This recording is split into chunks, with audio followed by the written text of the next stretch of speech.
Kindness is something when you try to help someone. I think kindness means that you help each other. When you're being nice to other people.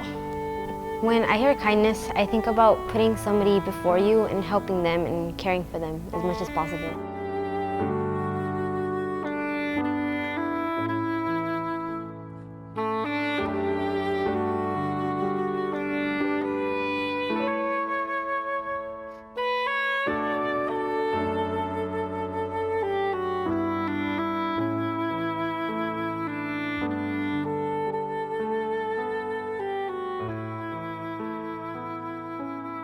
I noticed these signs around town that said, "Make kindness contagious," these banners that were hanging up. And so about then, a gentleman came to my office, set up a meeting. His name was Dr. Jayevsky, and he's the one putting up the signs.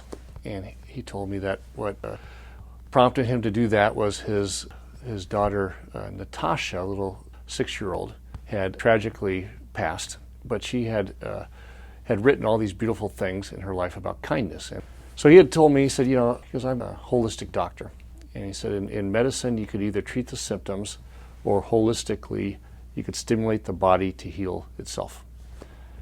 And he said, I think the same applies to a city. You could either treat the symptoms or you could stimulate the city to heal itself. I was in Mayor Tate's office and he said, I ran on a platform of kindness and I'm interested in seeing what difference we can make with kindness in our community.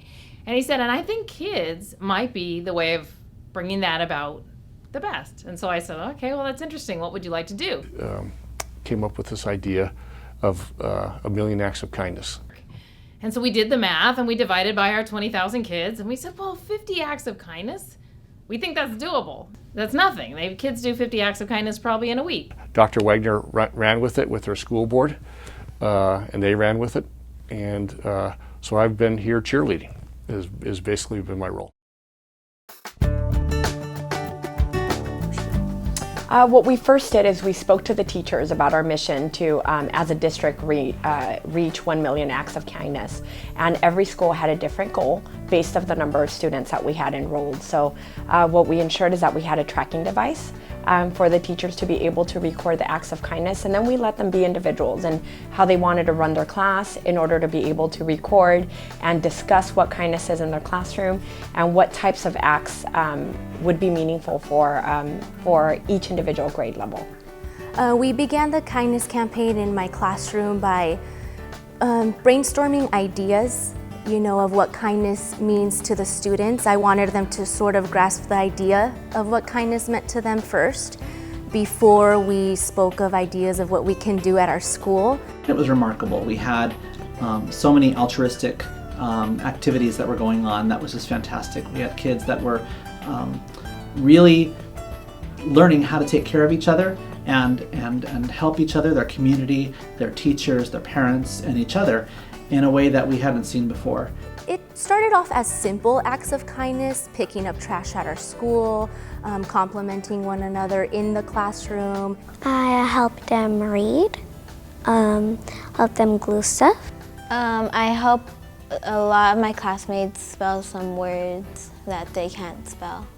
I help them when they don't know how to log into accounts and stuff. Well, if someone has a bad feeling or someone did to them, you could help them. Well, one time I helped a classmate by typing, helping them type. In my classroom, we read the book, Have You Filled a Bucket Today? And we practiced filling each other's buckets with kind words and kind actions. And I used the example of these little buckets representing each student, and we filled out slips. Every time we saw somebody committing a kind action to someone else, or every time one of the students wanted to say something kind to one of their friends, they filled out a little bucket slip and placed it in their friend's bucket. The acts could range from random acts of kindness, like opening the door for somebody or inviting someone to play with them, to things that might be a little more orchestrated, like writing letters to service person or collecting money for the Leukemia Foundation. We have upper grade students that read to younger students, and they have what we call reading buddies, and they go in once a week and read to preschoolers, kindergartners, first graders. And it's not just an opportunity to share literacy, but it's a great way to act like a big brother or big sister. We ended up doing things for the community, and what that looked like varied throughout the year. Simple things as collecting toiletries for families in need, to ensuring that we're taking care of local gardens. The community garden was an opportunity extended to our class by Ms. Moreno. We decided that this would be a perfect segue for us to move from school into community and keep that kindness alive. Talk about a true community and true collaboration. The kids are working together as a team to keep that garden alive. We get along, we're all friends. We share the tools and the gloves. We also work together. Yeah. When we come here, we have 3 different jobs. One is watering, one is planting, and one is weeding. I think it's helping our community because it's giving our city, Anaheim, a good look. It's beautiful, this garden, because it has many plants and fruit. And it's making our neighborhood more healthier. It's definitely sparked their interest, and they are more owners of their community. Not too long ago, there was a student at Gower who had leukemia, and she couldn't pay for her medication. So our school collected tabs, and she used those tabs to make jewelry and sold them. And the money she made, she gave it to her family for them to pay for her medication. A while back, there was a typhoon in the Philippines, and at our school, we collected clothing and canned food, and we sent it to them for the people that lost their homes. In engaging in the kindness campaign, we noticed a decline in our office referrals and our discipline referrals, and it was really neat because we found that kids were taking care of other kids more often. They held each other accountable of things that were not nice and were not kind, because they started to really own the word kind and see what their actions could do to influence one another. If you did your share of acts of kindness, stand up. The schools that actually got their goal of 100% acts of kindness, 50 acts per student, they received an assembly, and the mayor and other benefactors came to the school site, and they celebrated all the great things that the school did. So, to get 1 million acts of kindness, we gave each school a goal. Your goal was 33,000. And we thought you'd get to your goal. Well, we didn't know what happened because you doubled your goal. I wrote this down because it's unbelievable.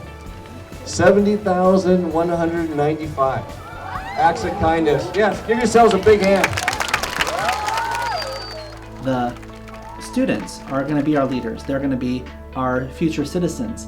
And already they're beginning to learn how to take care of the city and take care of each other. And so I think that this campaign really opened up the opportunities for our kids to really take care of Anaheim and take care of their world. I hope to find a word and bring it alive within a school building. A simple word like kindness and being kind was definable from kindergarten through 6th grade in various levels. So every child knew what kindness meant and what being kind meant. And you could still see that throughout our school building.